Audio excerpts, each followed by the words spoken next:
E se fosse possível votar de dentro da sua própria casa, sem precisar ir até o seu colégio eleitoral no domingo de eleição? Isso já acontece, mas não é aqui no Brasil. A Estônia tem um sistema remoto de votação desde 2005. Os eleitores votam através de um aplicativo no smartphone, acredita? E apesar de o sistema ter sido desenvolvido há 15 anos, seria uma ótima solução em um ano de eleições em meio a uma pandemia. O pleito no Brasil foi adiado de outubro para novembro, mas o evento ainda é motivo de receios pelo potencial de disseminação do vírus. No Examinando de hoje, a gente vai te mostrar os desafios de adiar uma eleição e quais as lições que a Estônia pode ensinar para o Brasil em um momento como esse.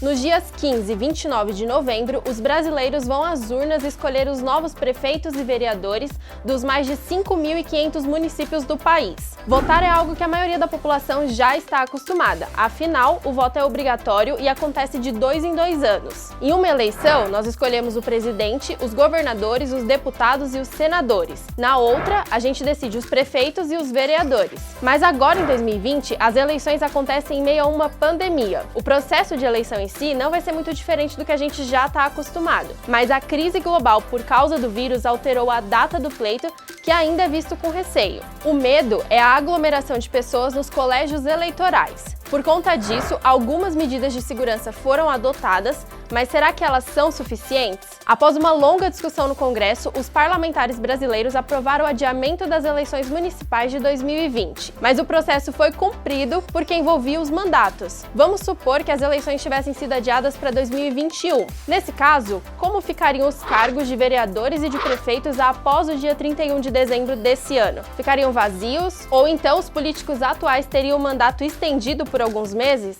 Como vocês podem ver, é uma situação bem complexa e por isso a decisão foi sim adiar as eleições, mas ainda para esse ano. Mas o problema não está completamente resolvido. Em dias de eleições, geralmente são formadas filas enormes nas portas dos colégios eleitorais. Milhares de pessoas passam pelo mesmo lugar no mesmo dia e as aglomerações são muito comuns. Além disso, todo mundo precisa tocar na urna para votar e assinar o comprovante de votação. Ações que antes eram completamente normais e que hoje todo mundo evita fazer o tempo todo com medo de se contaminar. Mas então, qual seria a solução? A gente sabe que não existe resposta certa e também que esse não é um problema só do Brasil. Vários outros países que tiveram ou terão eleições esse ano passam pelas mesmas dúvidas e buscam alternativas. Os Estados Unidos, que tiveram a votação esse mês, tentaram o uso do voto pelo correio, mas o modelo levantou muitas dúvidas sobre a possibilidade de fraude eleitoral. Enquanto o Brasil adia as eleições municipais desse ano e os Estados Unidos lidam com a controvérsia sobre as urnas eletrônicas e as cédulas por correio, a Estônia possui desde 2005 um sistema de votação remota. O sistema iVoting da Estônia permite que os cidadãos votem em casa, em seus computadores,